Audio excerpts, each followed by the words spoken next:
Para Romo, Bruder, Frater, Suster, Bapak Ibu, saudara-saudari, rekan muda, remaja, dan anak-anak yang dikasihi oleh Tuhan, selamat pagi berkah dalam. Kembali bersama saya, Suster Maria Emerita OP, dari komunitas para suster Santo Dominikus di Rawaseneng. Kita akan bersama-sama merenungkan bacaan kitab suci pada permenungan kita hari ini. Hari Sabat diadakan untuk manusia, bukan manusia untuk hari Sabat. Berkaitan dengan hukum atau peraturan, kita akan mencoba melihat situasi peradilan hukum yang terjadi di Indonesia akhir-akhir ini. Beberapa tahun yang lalu, kita mendengar ada berita di mana seorang guru digugat oleh wali muridnya karena anaknya tidak naik kelas. Padahal bukan kesalahan wali kelasnya atau gurunya, tetapi karena memang anak tersebut tidak memenuhi standar nilai yang ditentukan. Dan juga selain itu karena anak tersebut sudah melakukan beberapa pelanggaran sehingga dia mendapatkan surat peringatan. Bulan November tahun 2020 kita mendengarkan bagaimana kisah seorang nenek yang berusia 85 tahun yang renta dan buta huruf juga harus mengalami pengadilan hukum karena digugat telah melakukan pemalsuan dokumen di saat nenek tersebut jelas sudah renta dan buta huruf. Bulan September 2020 kita juga mendengarkan seorang nenek 80 tahun mengalami pengadilan hukum karena dituduh mencuri buah sawit di tempat di mana ia menganggap bahwa itu adalah tanah miliknya, tetapi tanah itu merupakan tanah sengketa. Nenek tersebut benar-benar tidak menyadari bahwa dia telah melakukan suatu kesalahan, tetapi toh dia harus berhadapan dengan hukum pengadilan.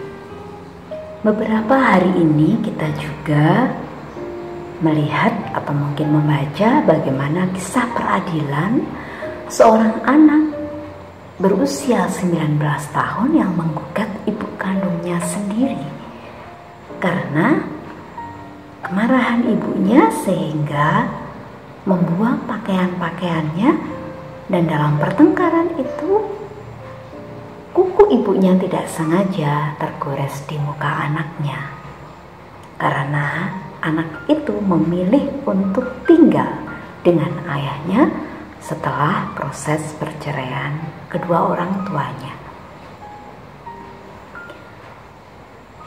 Sungguh sangat memprihatinkan kalau kita mengingat peristiwa-peristiwa, berita-berita yang telah terjadi. Mungkin di sekitar kita pun, mungkin di rumah kita pun, seringkali peraturan menjadi beban bagi hidup kita.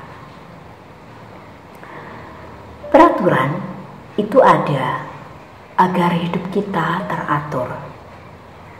Ketika kita sudah terbiasa mentaati peraturan dan mengatur hidup kita, maka peraturan tidak lagi menjadi beban, tetapi menjadi sebuah kebutuhan.